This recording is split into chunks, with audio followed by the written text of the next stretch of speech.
Welcome to Relevance. The world's greatest podcast. Hosted by author Mike R. Aikins. Where they dare to talk about topics that really matter.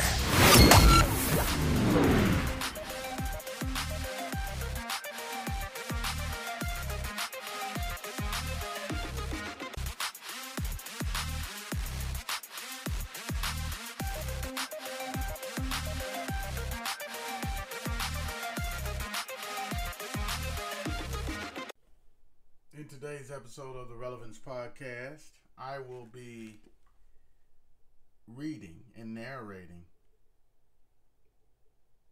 a chapter of the book Think and Grow Rich by Napoleon Hill.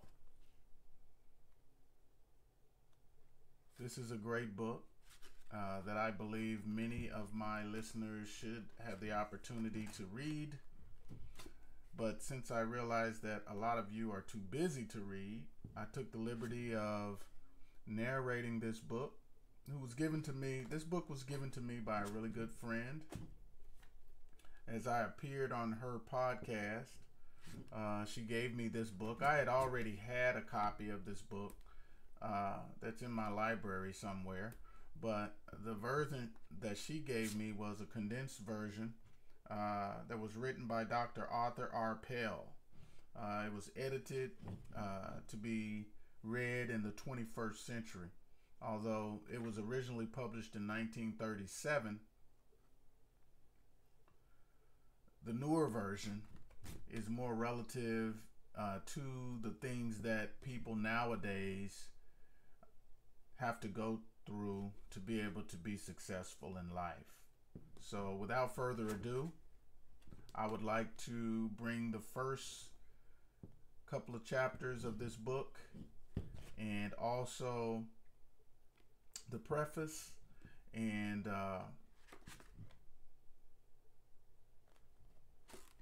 the rest of the book in its entirety. Think and Grow Rich by Napoleon Hill, rewritten by Dr. R Pell, and narrated by author Mike R. Aikins. Without further ado, Think and Grow Rich.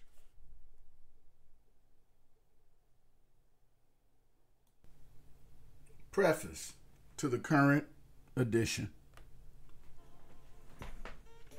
When Think and Grow Rich was published in 1937, it was acclaimed as one of the great inspirational books of its time. Together with Dale Carnegie's How to Win Friends and Influence People and Norman Vincent Peale's The Power of Positive Thinking, it became essential reading for men and women who pursued success in their lives and careers. Over 15 million copies of this book have been sold. It became a roadmap for many millions of people to escape the poverty of the Depression era and gain prosperity for themselves, their families, and in many cases, their employees. Who was Napoleon Hill, and what was the source of his philosophy? Napoleon Hill was born into a poor family in 1883 in a one-bedroom cabin in rural Virginia. He was orphaned at the age of 12 and brought up by relatives.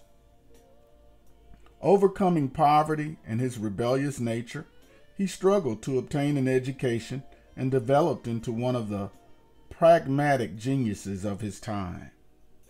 Age 13, he started his writing career as a stringer for small town newspapers, a reporter who wrote items and stories about happenings in his area for pennies a line.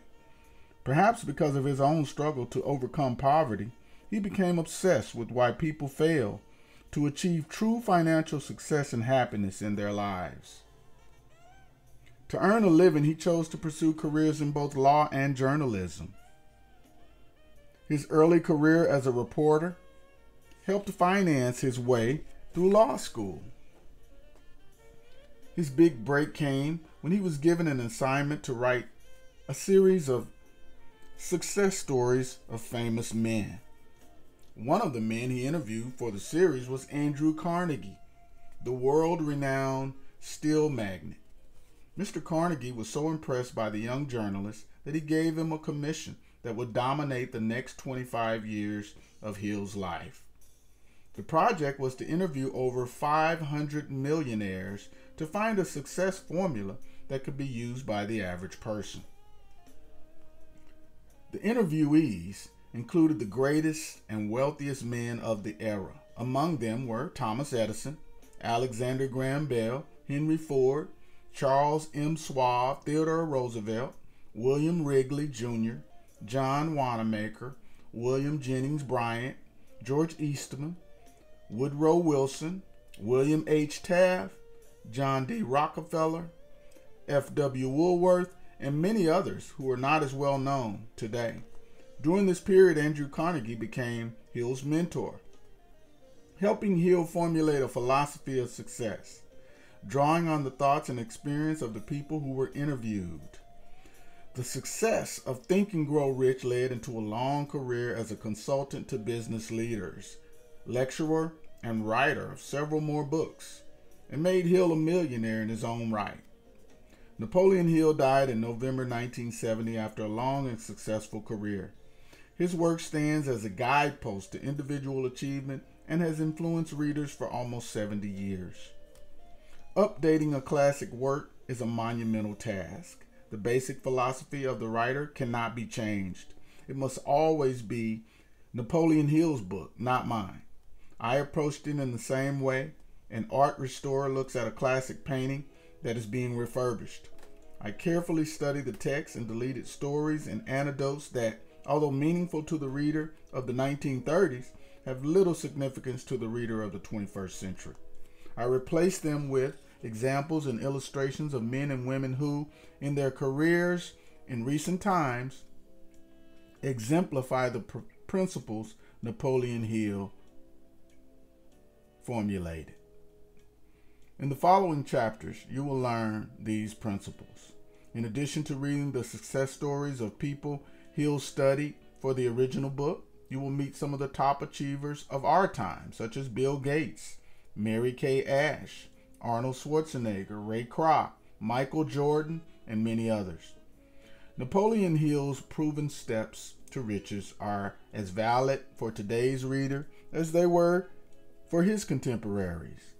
All who read, understand, and apply this philosophy will be better prepared to attract and enjoy these higher standards of living that always have been and always will be denied to all except those who are ready for them. Be prepared, therefore, when you actively follow Napoleon Hill's precepts to make major changes in your approach to life. It will pay off in enabling you to enjoy a life of harmony and understanding, as well as setting the stage for you to join the ranks of wealthy people. Dr. Arthur R. Pell, 2004.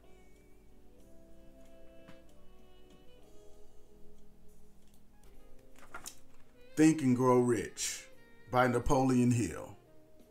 Revised and expanded by Dr. Arthur R. Pell. Chapter 1. The Power of Thought. The man who thought his way into a partnership with Thomas A. Edison. Truly, thoughts are things, and powerful things at that. When mixed with purpose, persistence, and a burning desire for their translation into riches or other material objects. Edwin C. Barnes discovered how true it is that men really do think and grow rich. His discovery did not come about at one sitting. It came little by little, beginning with a burning desire to become a business associate of the great Thomas Edison. One of the chief characteristics of Barnes's desire was that it was definite. He wanted to work with Edison, not for him. Observe carefully the description of how he went about translating his desire into reality, and you will have a better understanding of the 13 principles which lead to riches. When this desire or impulse of thought first flashed into his mind, he was in no position to act upon it. The two difficulties stood in his way. He did not know Mr. Edison, and he did not have enough money to pay his rail fare to Orange, New Jersey.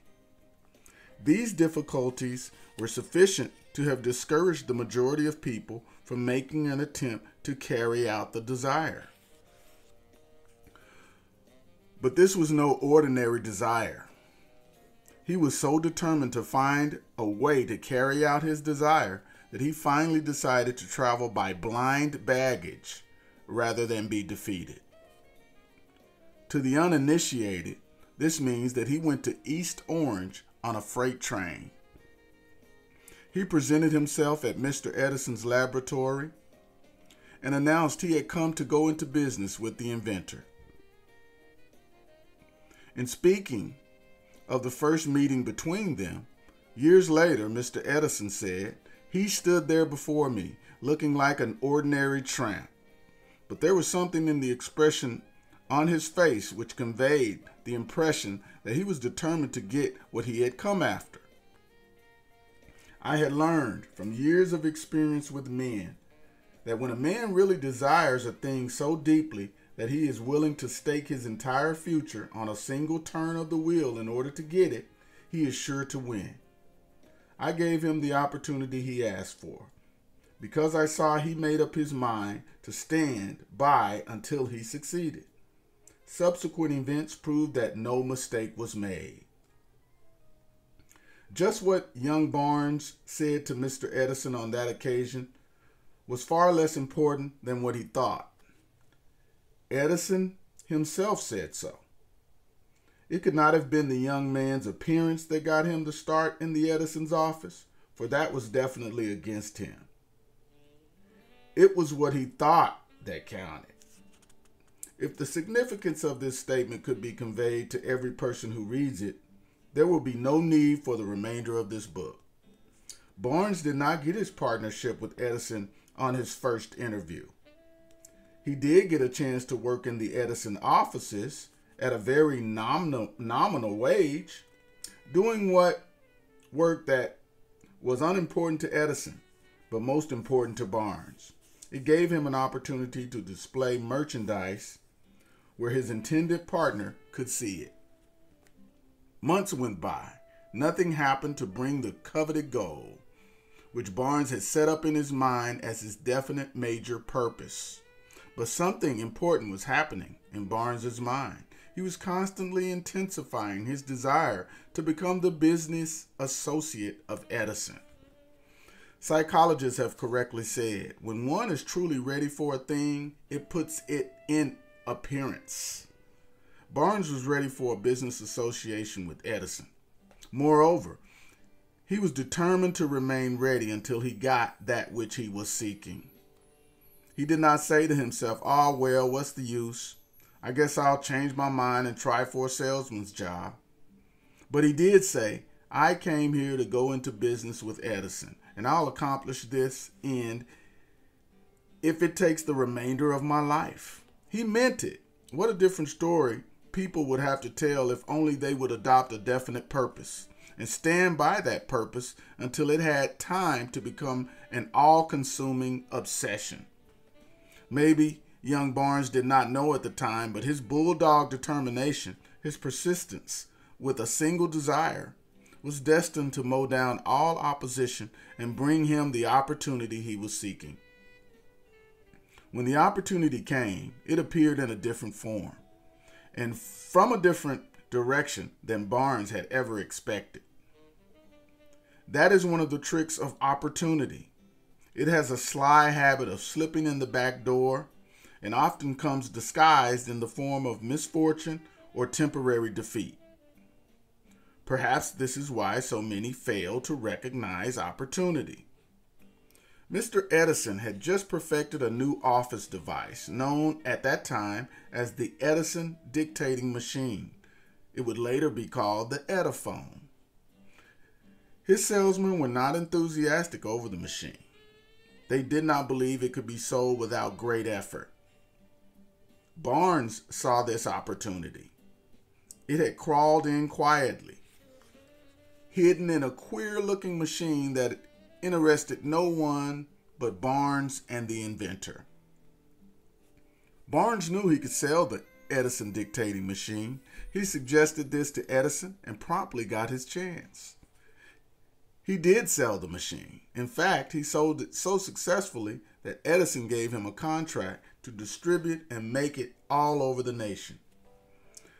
Out of that business association grew the slogan, "Made by Edison and installed by Barnes." This business alliance made Barnes rich in money, but he accomplished something infinitely greater. He proved that one really may think and grow rich. How much actual cash that original desire of Barnes was worth to him, I have no way of knowing. Perhaps it brought him $2 or $3 million. Whatever the amount, it becomes insignificant when compared with the greater asset he required. The definite knowledge that an intangible impulse of thought can be transmuted into physical counterpart by the application of known principles. Barnes literally thought himself into a partnership with the great Thomas Edison. He thought himself into a fortune. He had nothing to start with except the capacity to know what he wanted and the determination to stand by that desire until he realized it. He had no money to begin with. He had but little education. He had no influence. But he did have initiative, faith, and the will to win. With these intangible forces, he made himself the number one man with the greatest inventor who ever lived. Now let's look at different situations. And let's study a man who had plenty of intangible evidence of riches, but lost it because he stopped 3 feet short of the goal he was seeking. 3 feet from gold. One of the most common causes of failure is the habit of quitting when one is overtaken by temporary defeat. Every person is guilty of this mistake at one time or another. R. Darby, who later became one of the most successful insurance salesmen in the country, tells the story of his uncle, who was caught by the gold fever in the gold rush days and went west to dig and grow rich. He had never heard the saying that more gold has been mined from the brains of men than has ever been taken from the earth. He staked a claim and went to work with pick and shovel. The going was hard, but the lust for gold was definite. After weeks of labor, he was rewarded by the discovery of the shining ore. He needed machinery to bring the ore to the surface. Quietly, he covered up the mine, retraced his footsteps to his home in Williamsburg, Maryland, and told his relatives and a few neighbors of the strike. They got together money for the needed machinery and had it shipped. The uncle and Darby went back to work the mine. The first car of ore was mined and shipped to a smelter. The returns proved they had one of the richest mines in Colorado. A few more cars of that ore would clear the debts. Then would come the big killing in profits. Down went the drills. Up went the hopes of Darby and Uncle. Then something happened. The vein of gold ore disappeared. They had come to the end of the rainbow, and the pot of gold was no longer there. They drilled on, desperately, trying to pick up the vein again, all to no avail. Finally, they decided to quit. They sold the machinery to a junk man for a few $100s and took the train back home. Some junk men are dumb, but not this one. He called in a mining engineer to look at the mine and do a little more recalculating. The engineer advised that the project had failed because the owners were not familiar with fault lines. His calculations showed that the vein would be found just 3 feet from where the Darbys had stopped drilling. This is exactly where it was found. The junk man took millions of dollars in ore from the mine because he knew enough to seek expert counsel before giving up. Most of the money which went into the machinery was procured through the efforts of R. Darby, who was then a very young man. The The money came from his relatives and neighbors because of their faith in him. He paid back every dollar of it, although he was years in doing so. Long afterwards, Mr. Darby recouped his loss many times over when he made the discovery that desire can be transmuted into gold. This discovery after he went into business of selling life insurance. Remember that he lost a huge fortune because he stopped 3 feet from gold. Darby profited by the experience in his chosen work. His simple method was to say to himself, I stopped 3 feet from gold, but I will never stop because men say no when I ask them to buy insurance. He owes his stickability to the lesson he learned from his quitability in the gold mining business. Before success comes to most people, they are sure to meet with much temporary defeat and perhaps some failure. When faced with defeat, the easiest and most logical thing to do is to quit. That is exactly what the majority of people do. More than 500 of the most successful people America has ever known told the author their greatest success came just one step beyond the point at which defeat had overtaken them. Failure is a trickster with a keen sense of irony and cunning. It takes great delight in tripping one up when success is almost within reach. A 50-cent lesson in persistence. Shortly after Mr. Darby received his degree from the University of Hard Knocks and had decided to profit by his experience in gold mining business, he had the good fortune to be present on an occasion that proved to him no does not necessarily mean no. One afternoon, he was helping his uncle grind wheat in an old-fashioned mill. The uncle operated a large farm on which a number of sharecroppers, farmers, lived. Quietly, the door was opened, and a small child, the daughter of a tenant, walked in and took her place near the door. The uncle looked up, saw the child, and barked at her roughly. "What do you want?" Meekly, the child replied, "My mama says send her 50 cents. "I'll not do it," the uncle retorted. "Now you run on home." "Yes, sir," the child replied, but she did not move. The uncle went ahead with his work. So busily engaged, he did not notice that the child had not left. When he looked up and saw her still standing there, he yelled at her, "I told you to go on home. Now go. I'll take a switch to you." The little girl said, "Yes, sir," but she did not budge an inch.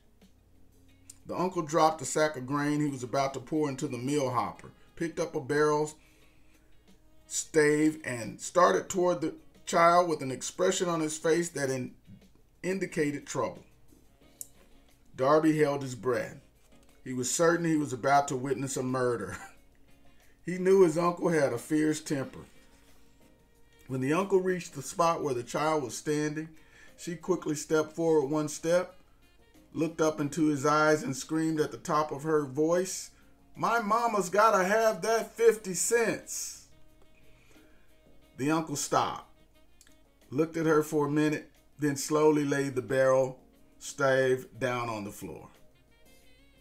Put his hands in his pocket, took out $50 and gave it to her. The child took the money and slowly backed toward the door, never taking her eyes off the man whom she had just conquered. After she had gone, the uncle sat on a box and looked out the window into space for more than 10 minutes. He was pondering with awe on the whipping he had just taken. Mr. Darby, too, was doing some thinking. That was the first time in all of his experience that he had seen a child of a sharecropper deliberately master an adult authority figure. How did she do it? What happened to his uncle that caused him to lose his fierceness and become as docile as a lamb? What strange power did the child use that made her master over her superior? These and other similar questions flashed into Darby's mind, but he did not find the answer until years later, when he told me the story. Strangely, the story of his unusual experience was told to the author in the old mill, on the very spot where the uncle took his whipping. As we stood there in the musty old mill, Mr. Darby repeated the story of the unusual conquest and finished by asking, "What can you make of it? What strange power did that child use that so completely whipped my uncle?" The answer to this question will be found in the principles described in this book. The answer is full and complete. It contains detail and instructions sufficient to enable anyone to understand and apply the same force that the little child accidentally stumbled upon. Keep your mind alert, and you will observe exactly what strange power came to the rescue of the child. You will catch a glimpse of this power in the next chapter. Somewhere in the book, you will find an idea that will quicken your receptive powers and place at your command for your own benefit this same irresistible power. The awareness of this power may come to you in the first chapter, or it may flash into your mind in some subsequent chapter. It may come into the form of a single idea, or it may come in the nature of a plan or a purpose. Again, it may cause you to go back into your past experiences of failure or defeat and bring to the surface some lesson by which you can regain all that you lost through defeat. After I had described Mr. Darby, the powerful, unwitting used by the little child, he quickly retracted his 30 years of experience as a life insurance salesman. He frankly acknowledged that his success is that Phil was due, in no small degree, to the lesson he learned from the child. Mr. Darby pointed out, every time a prospect tried to bow me out without buying, I saw that child standing there in the old mill, her big eyes glaring in defiance, and I said to myself, I've got to make this sale. The better person of all sales I have made were made after people said no. He recalled, too, his mistake in having stopped only 3 feet from goal. But, he said, that experience was a blessing in disguise. It taught me how to keep on keeping on, no matter how hard the going may be. A lesson I needed to learn before I could succeed in anything. This story of Mr. Darby and his uncle, the sharecropper's child, and the gold mine will undoubtedly be read by hundreds of people who make their living by selling life insurance.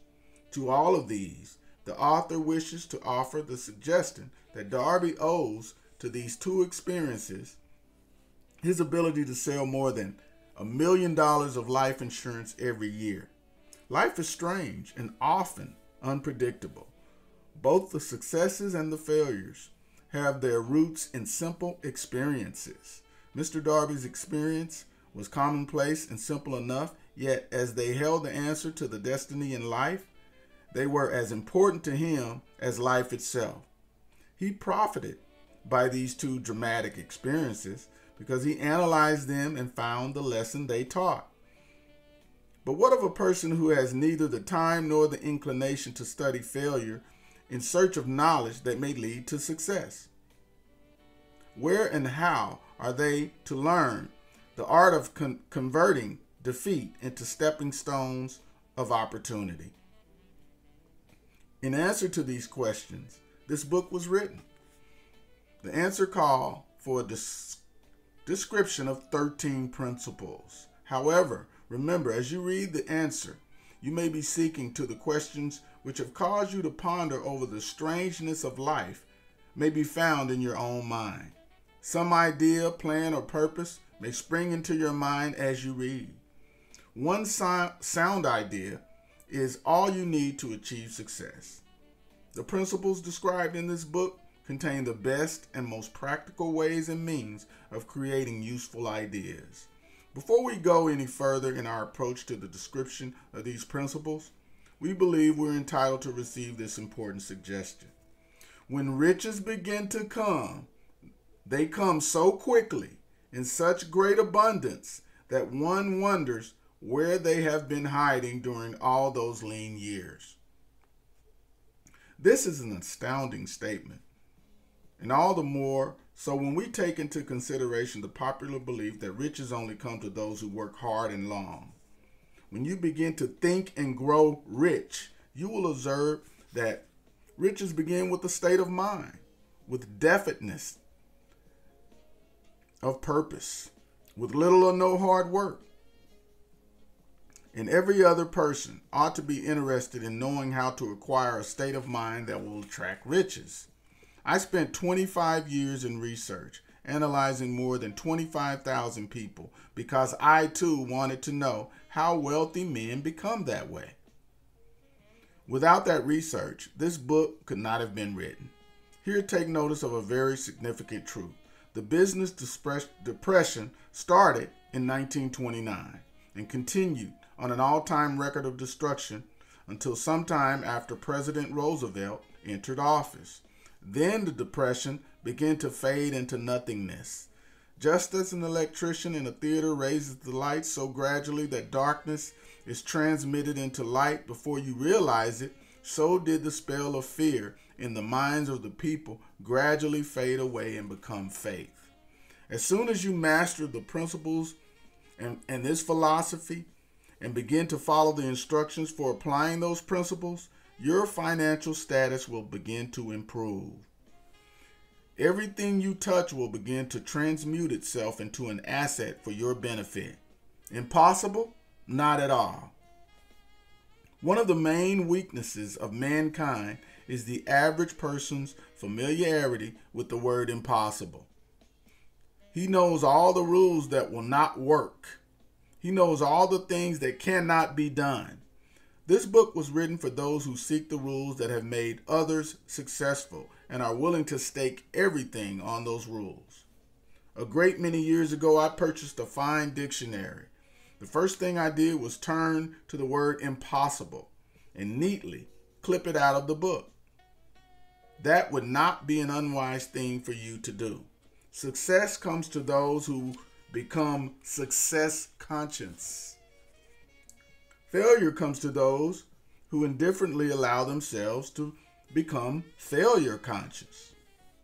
The object of this book is to help all who seek it to learn the art of changing their minds from failure consciousness to success consciousness. Another weakness found in altogether too many people is the habit of measuring everything and everyone by their own impressions and beliefs. Some who read this will believe that no one can think and grow rich. They cannot think in terms of riches because their thought habits have been steeped in poverty, want, misery, failure, and defeat. Millions of people look at the achievements of Henry Ford and envy him for his good fortune, or luck, or genius, or whatever it is they credit for Ford's fortune. Perhaps one person in every 100,000 knows the secret of Ford's success, and those who do not know are too modest or too reluctant to speak of it because of its simplicity. A single transaction will illustrate the secret perfectly. When Ford decided to produce his now famous V8 motor, he chose to build an engine with the entire 8 cylinders cast in one block and instructed his engineers to produce an engine designed for it. The design was placed on paper, but the engineers believed it was simply impossible to cast an 8-cylinder gas engine block in one piece. Ford said, "Produce it anyway." But they replied, "It's impossible." "Go ahead," Ford commanded, "and stay on the job until you succeed, no matter how much time is required." The engineers went ahead. There was no other option if they were to remain on the Ford staff. 6 months went by and nothing happened. Another 6 months passed, and still nothing happened. The engineers tried every conceivable plan to carry out the orders, but the thing seemed out of the question, impossible. At the end of the year, Ford checked with his engineers, and again they informed him that they found no way to carry out his orders. "Go right ahead," said Ford. "I want it. I'll have it." They went ahead, and then, as if by a stroke of magic, the secret was discovered. The Ford determination had won once more. This story may not be described within minute accuracy, but the sum and substance of it is correct. Deduce from it, you who wish to think and grow rich, the secret of the Ford millions, if you can. you will not have to look very far. Henry Ford is a success because he understands and applies the principles of success. One of these is desire, knowing what one wants. Remember this Ford story as you read and pick out the lines in which the secret of his stupendous achievement has been described. If you can do this, if you can lay your finger on that particular group of principles that made Henry Ford rich, you can equal his achievements in almost any calling for which you are suited. The Henry Ford of the late 20th century was Bill Gates. Just as Ford revolutionized the transportation industry by creating a car that almost anyone could afford and drive, Bill Gates transformed the computer industry by designing software that enabled everybody, not just specialized technocrats, to be able to use computers, and later making the personal computer a virtual necessity in every office, school, and home. This resulted in Bill Gates accruing billions of dollars and becoming the richest man in America. He first became entranced with computers and beginning programming them at the age of 13.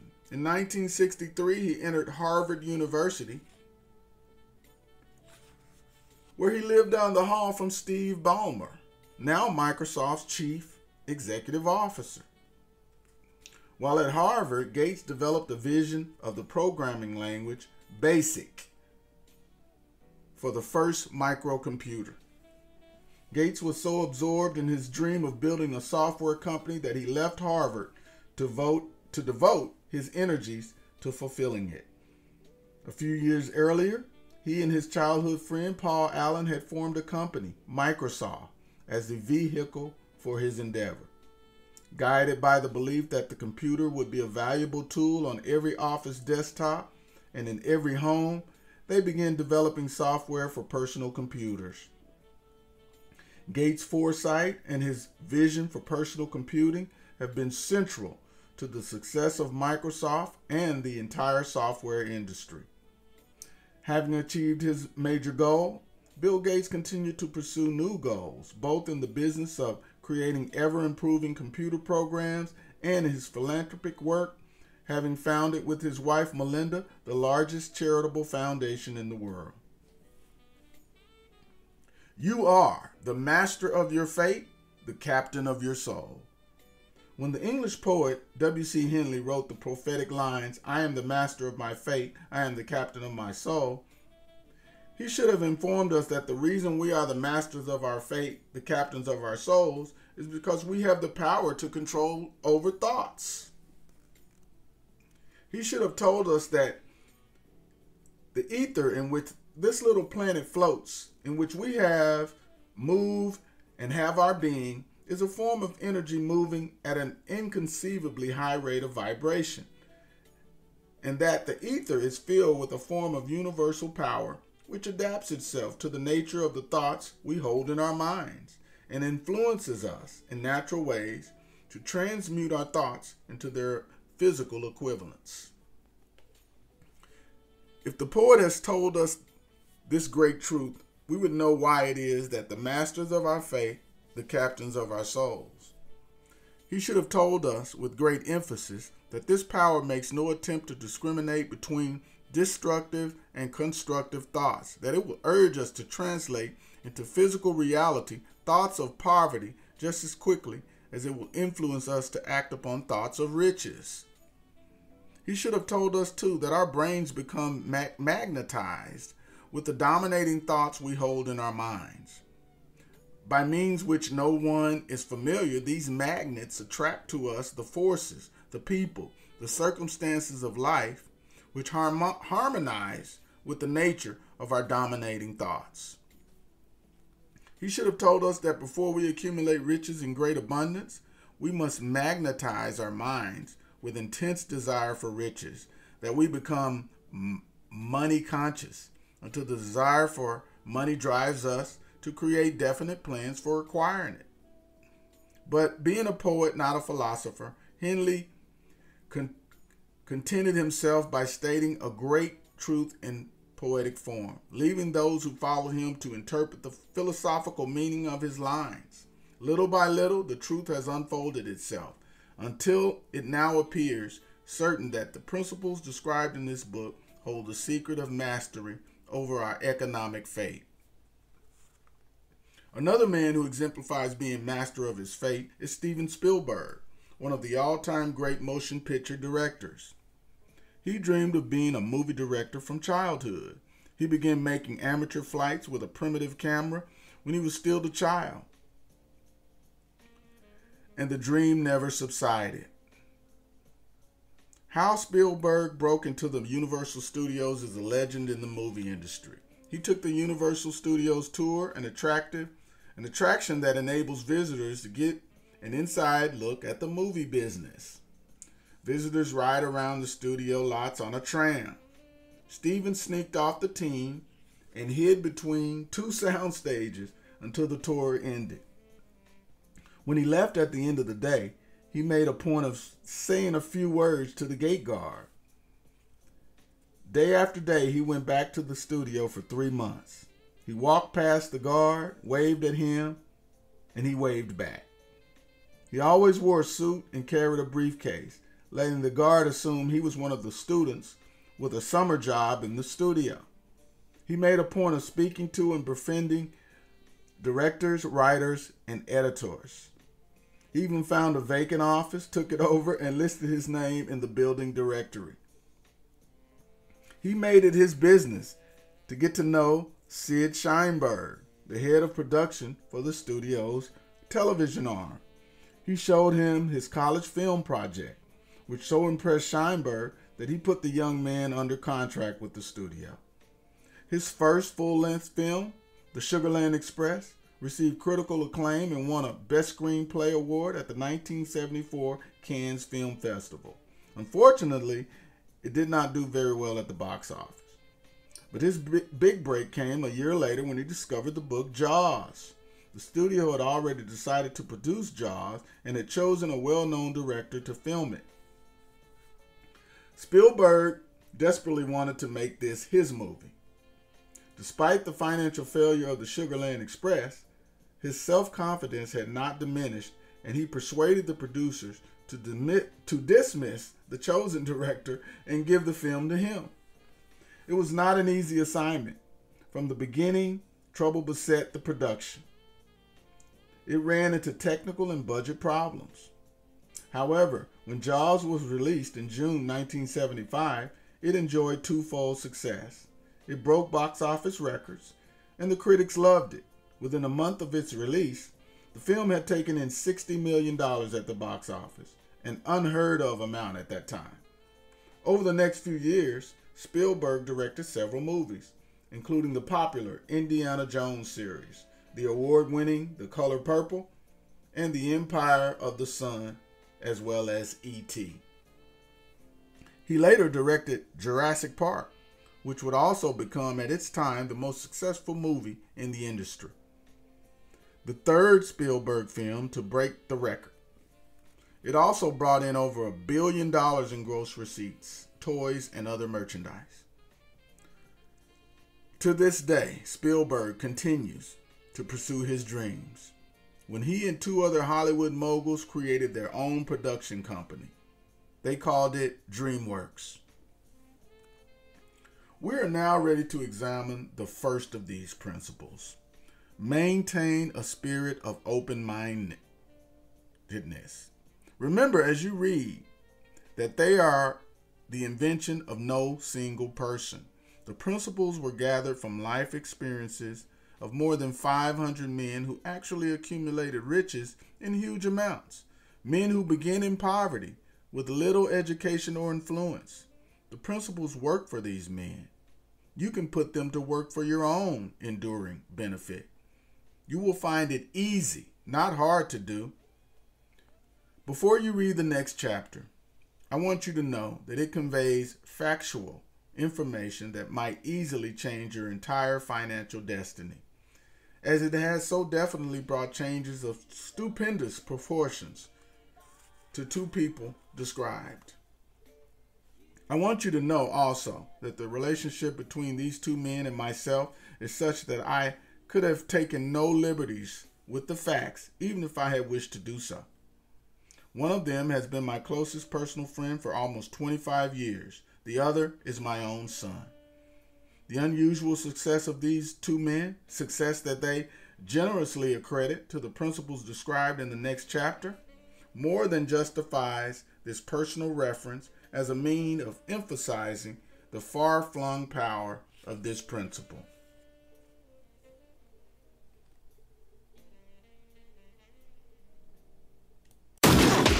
As always, thanks for listening in on the show. And be sure to check out Mike's book, A Simple Guide to Child Support Redemption, available on Amazon.com, or his mobile app, Child Support Made Simple, CSMSX, available through the Google Play Store. And for the latest in current events and videos that really matter, be sure to log on to Mike's YouTube page, author Mike R. Aikins, or his website at www.relevancepodcast.com.